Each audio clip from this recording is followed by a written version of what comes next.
So today's talk is going to make roughly 3 or so arguments. The first point that I'm going to try to make is that since the 1940s, and that's the Second World War, bombing and threatening to bomb city centers was really a key part of our strategy in waging, and then subsequently with nuclear energy and the bomb, deterring war. And nuclear weapons and their increasing yields from the 40s into the 50s reinforce this notion that the ultimate sanction in war was to destroy large industrial centers, roughly. And it also was reinforced conveniently by there being only a handful of countries that had nuclear weapons. Even today, there really are only 9. And so, we have a big effort to make sure that it stays at 9. Maybe, optimistically, maybe we can get it below 9. And you saw, how many of you actually looked at the little clip on Dr. Strangelove, which may be a new handle, new name. I mean, it was a movie in 1964, so it's not like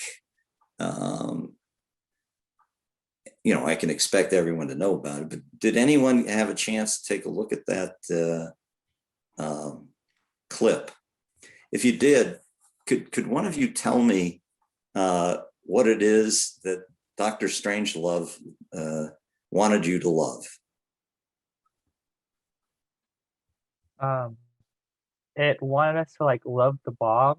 Yes. Yes. And the reason why is if we were willing to destroy the world, we could stay in peace, And so you learn to love the bomb. It's kind of counterintuitive. So that's Dr. Strangelove's first passion. Was massive destruction of city centers and threatening to do so with bombs. That was his first passion. So this brings me to the second point of the presentation, and that is with the spread of accurate missiles and drones, this model of how to deter and, if we're not lucky, wage a major war may be changing in 2 ways.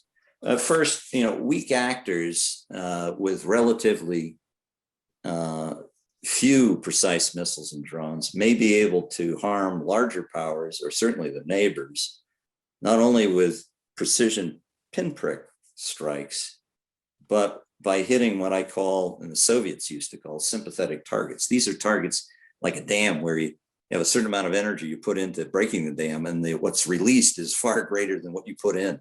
So it's sympathetic in that sense. And we'll talk about what those kinds of targets are. Also, soon countries may be able to kill a nation, not by destroying the city centers or innocents, but by targeting a handful of people who run the country. In the United States, we have something called the Plum Book, which has, several thousand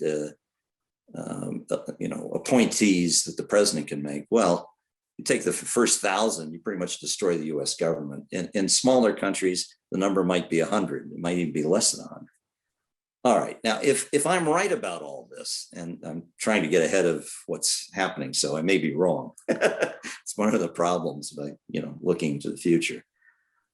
Gray operations, those are ones where, terrorists take pot shots at, let's say, Saudi petrochemical plants or airports, like the Houthis are doing, may give way in the future to something not so quiescent, maybe catalytic war. And catalytic war is a fancy phrase for when a country, let's say in 1956, there was something called the Suez Crisis. Look it up, Wikipedia to say Suez Crisis.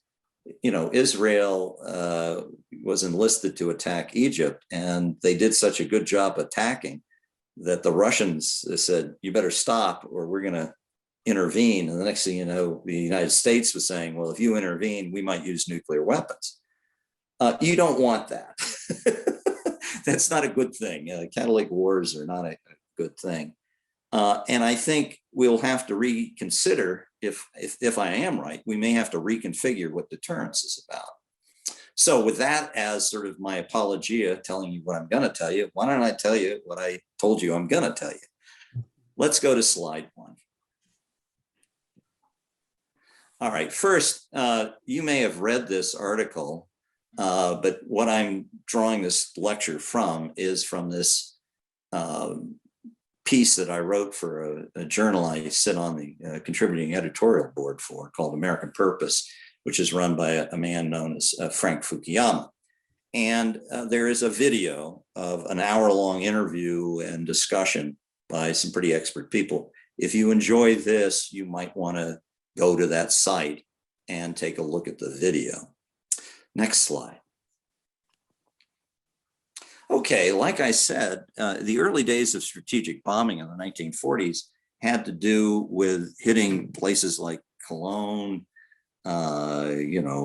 Berlin, Tokyo, with fire bombs and hitting city centers. And that was driven initially first with some optimism that this would contribute to the war effort, but also the brutal reality that our planes couldn't hit anything very precisely, and therefore they had to go for large targets anyway. Now that's changed, and we'll get to that in a moment. But the early days of strategic bombing were massive, indiscriminate affairs. Now, here is Nagasaki, and clearly we just used nuclear weapons to speed up the bombing process.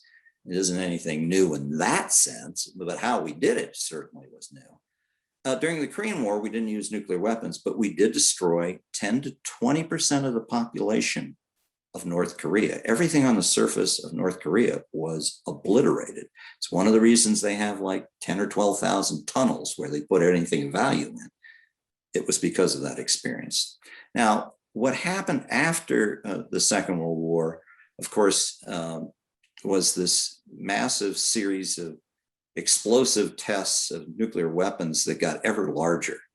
So they went from 500-pound bombs to 20 kiloton bombs to at one point 25 megaton bombs. This is pretty linear and pretty bizarre, but that's what we did. A quieter revolution was underway throughout the period from for that matter, from First World War forward, but certainly sped up after the Second World War with the discovery of integrated circuits and certain other things. We made the weapons more and more precise. Next slide. Until we got to this. Now, you don't have to hit innocent people. You can actually go against the guilty party in the back seat of the car and allow the driver to open his door and leave alive. This is the flying Jinsu. I like saying that. I don't know, I assume it's a Japanese reference of some form. And this was an attack against a terrorist that we had identified. Now, you need to have very good intelligence, but now we have precision to go after individuals. This revolution was first recognized as a theoretical military topic for military science in the early to mid 70s. And it was thought that precision, being able to hit who you wanted and not have to hit who you didn't, would civilize war. That certainly is one of the effects. However, what we're going to talk about is how weaker nations that get these kinds of munitions may not have large numbers and may have other ideas about their use. Let's go to the next slide. Well, they are spreading. These are cruise and ballistic missiles, a selection from South Korea. You can read the list. I guess I shouldn't repeat the list, but you can see some countries are kind of weak. Armenia, Azerbaijan, Algeria. These are not, superpowers, but they have missiles that can go several hundred kilometers that can hit targets within 10 meters. I think we have a little movie, do we not, Brooke? Yes. Well, let's see just what that looks like in moving. This is an Israeli Laura that was sold to Azerbaijan in the recent war last year. And here's a launch from a ship, whose position is God only knows what, because it's moving slowly. And they shoot one off a canister, and let's see how well it does against a target it's being aimed at. This can go up to 500 kilometers. This says 400, but I think they keep extending the range. There's the target, boom, right in the middle.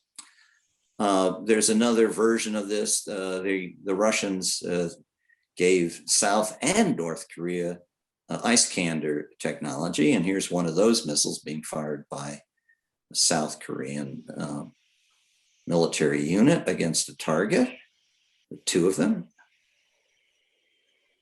And of course, the North Koreans have these, and a number of other countries have this technology. This is not, there's the target. Ooh. And there's even a secondary explosion. And as you can see, being under a tunnel may not help you if you get that kind of precision. All right, let's move on. Then there are drones. Everybody knows about these because some of you may even have operated with them. The Amazon drone there carries 20 pounds. Well, 20 pounds of high explosive is pretty sporty. The commercial drones can carry up to 500 pounds or more. These are being sold by the Turks, the Iranians, the Chinese, the United States, Western Europe. Some of these things are being sold to countries like Nigeria. So this is no longer the purview of just the superpowers. This is spreading. And if you want to get into trouble, you can order one on Amazon and start working your magic in some fashion on your own. Okay, let's go to the next slide. Now, if you want to get some idea of how troubling these kinds of missiles are, you need only look to September 14th and the attack on a petrochemical plant at Abqaiq. This was done by a proxy operation of some sort of Iran. They were Iranian-inspired missiles. They went after some storage tanks at this petrochemical plant, knocked out 5% of the world's oil capacity. In this case, there was no response because it was decided nobody wanted to go attack Iran, and it wasn't clear what the responsible party was. But those holes are in identical locations, which the Israeli analysts surmised meant that they had 1 meter CEP. Well, what's CEP? Circle of error probable. It's a circle whose radius describes where 1/2 of your missiles closest to the target fall. So let's just say lower number for CEP, and you'll hear that word CEP in that phrase. So I'm making you ready for Defense Department coffee clatter here. When it's low, it means the missile's fairly accurate. More important, these missiles evaded 3 layers of missile and air defense systems. And it's customary to be denigrating of small countries or foreign cultures, but I remember that the Undersecretary of Defense for Policy pointed out that NATO wouldn't do any better against this kind of attack. That put the Israelis totally on edge, and we'll come back to that in a moment. Okay, next slide.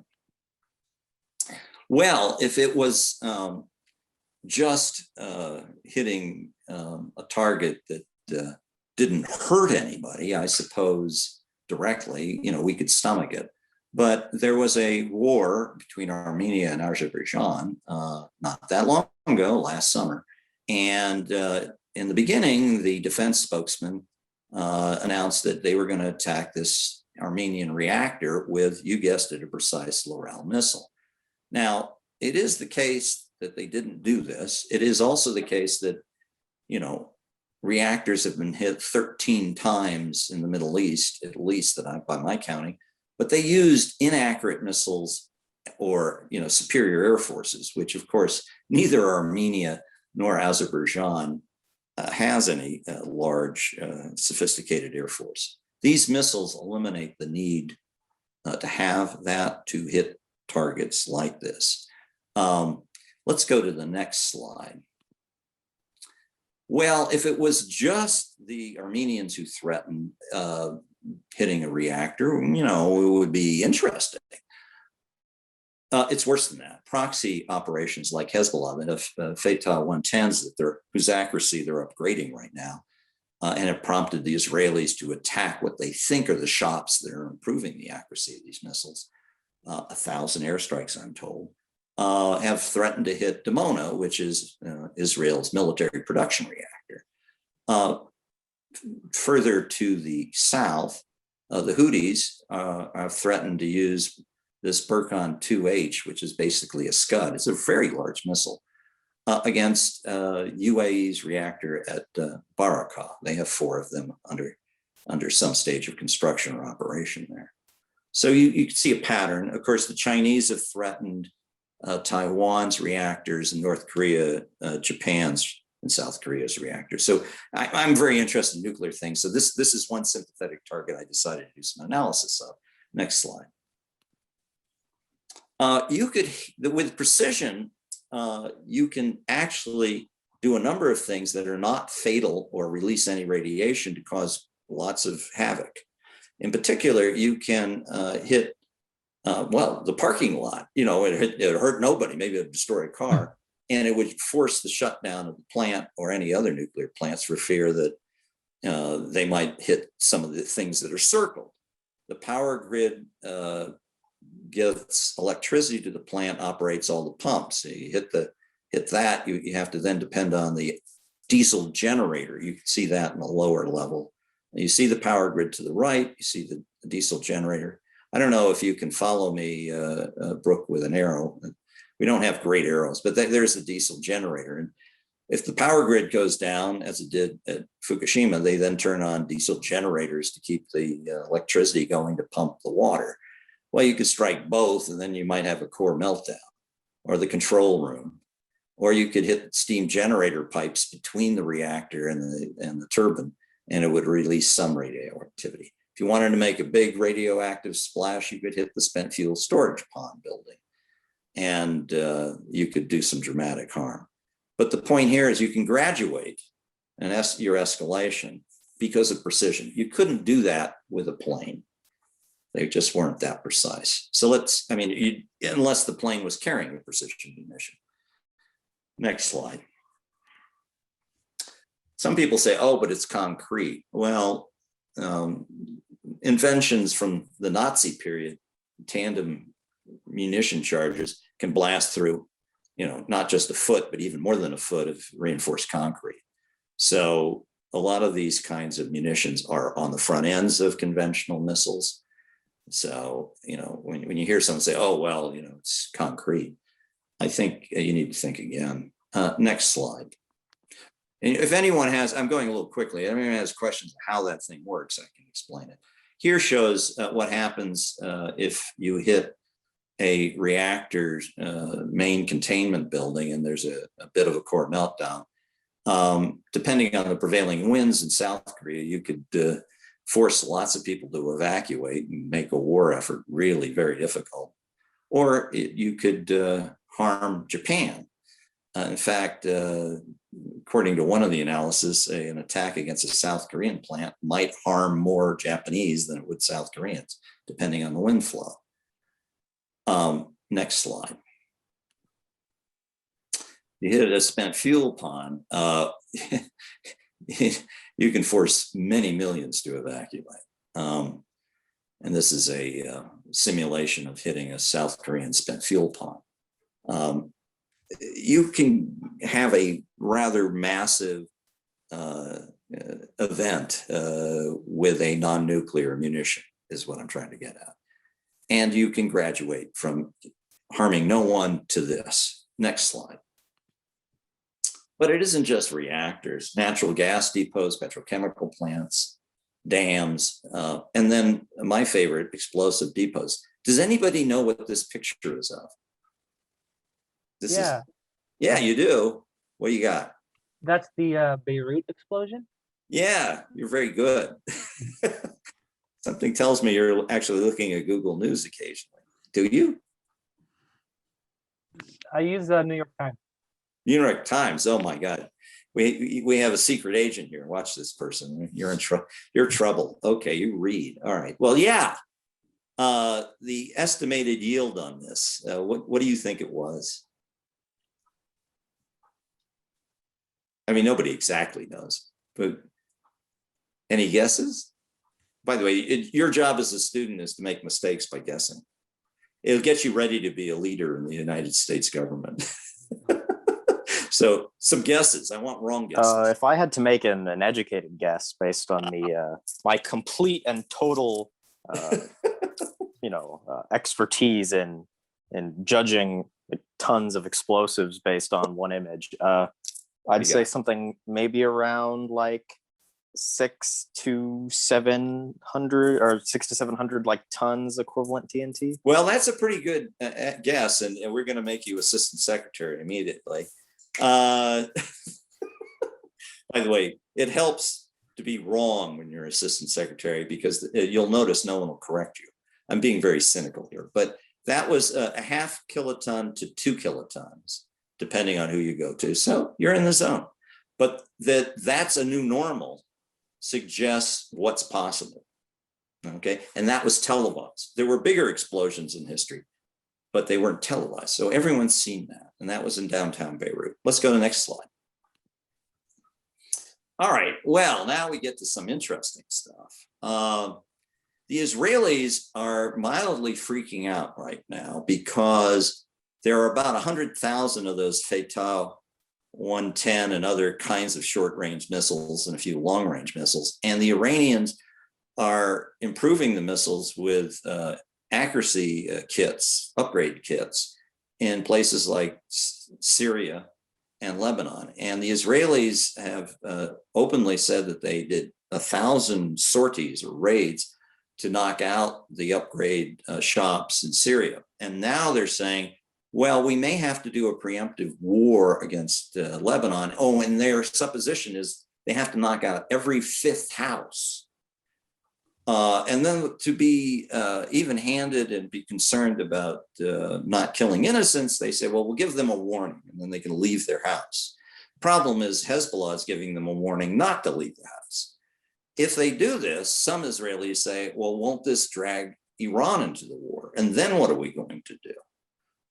And then if that precipitates an exchange between those two countries, one having nuclear weapons, by the way, what, do the powers like China, Russia, and the United States hang back? Well, maybe. Welcome to your future. Next slide. Well, I see this as a kind of, Sarajevo redo. Does anybody know what Sarajevo is a historical reference to? This is, if you know this, we're going to send you to the UN. Go ahead. That would be the assassination of Archduke Franz Ferdinand. Boy, you're dangerous. Okay, yeah. I don't know. Well, no, believe me, the number of people that could just say those two things is shockingly low.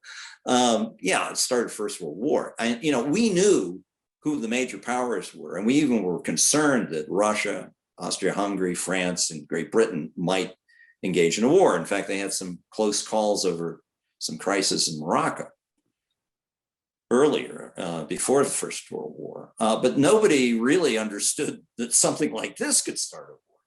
I think we might be approaching a situation where we know who the major powers might be in a major war, but we don't know how the war might start.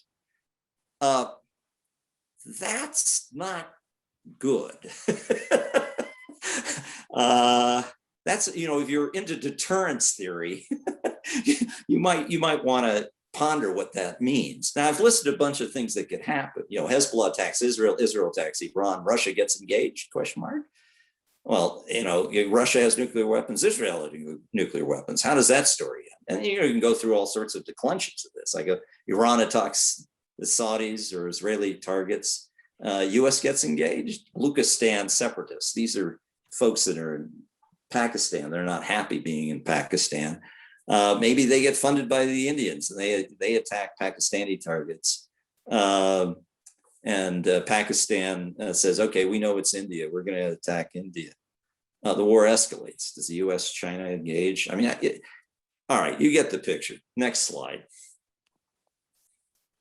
Oh, this is fun. Another way of looking at the threat is how could it be used precisely to kill the elites of another country? Brooke, you know where to begin, and you know which segments, so do your magic.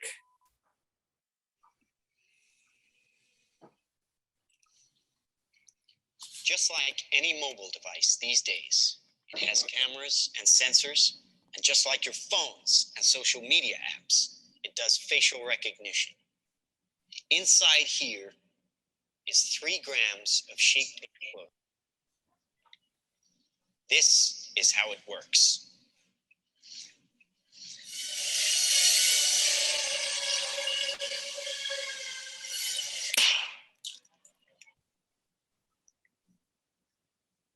By the way, he's dead now, that dummy.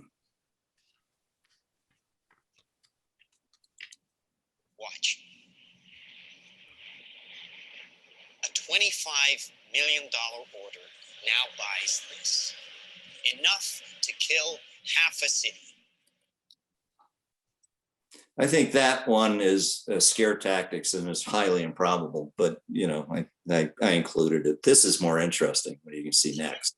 Still recovering from yesterday's incident, which officials are describing as some kind of automated attack, which killed 11 U.S. senators at the Capitol building. They flew in from everywhere, but attacked just one side of the aisle. It was chaos. People were screaming. You can see high windows, very small, precisely punctured to gain entry to the building. What did you do for the victory? I just did what I could. All right. The point here is with facial recognition that's currently being used on drones by police units, this is not that far-fetched. Next slide.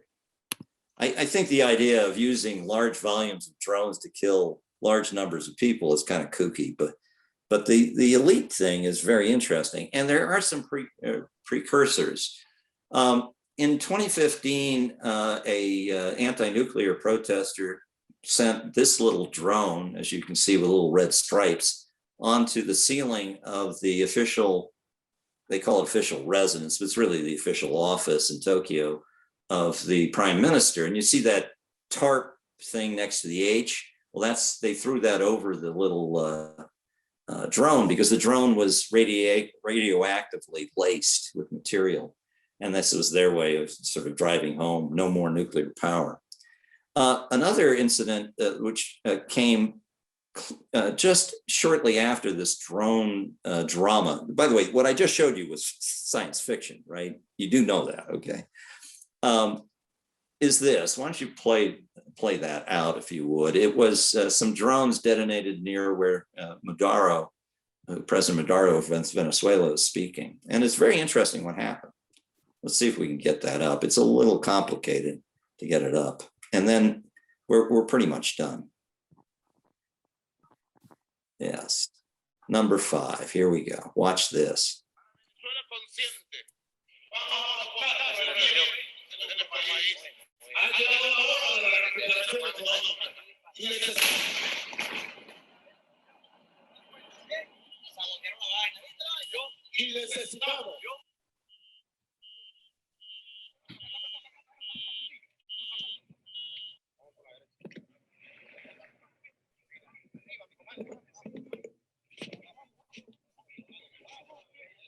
Keep watching.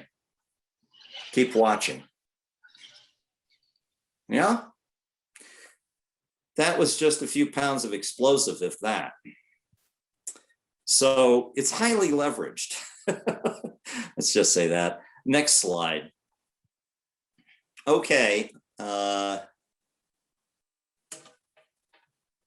He's back. We're going to have to start thinking about this stuff, maybe. If I'm right, I may not be, but if I'm right, how do you deter against this? Well, I'm starting to read books about protecting our leadership in caves and special bunkers. Or maybe you distribute the functions of government more broadly. Or maybe you have people like yourself engaged in such a profound understanding of self-government and civics that even if our leadership got killed, it wouldn't matter. We could still run the country because the citizenry would be organized. I think that's perhaps a little bit much to expect, but I can tell you this, if the electorate is uninformed about self-government, it's gonna make us more vulnerable. And so we're gonna have to think about a lot of things a little differently if any of what I've just laid out is correct. So that ends the presentation, and let's open it up for questions.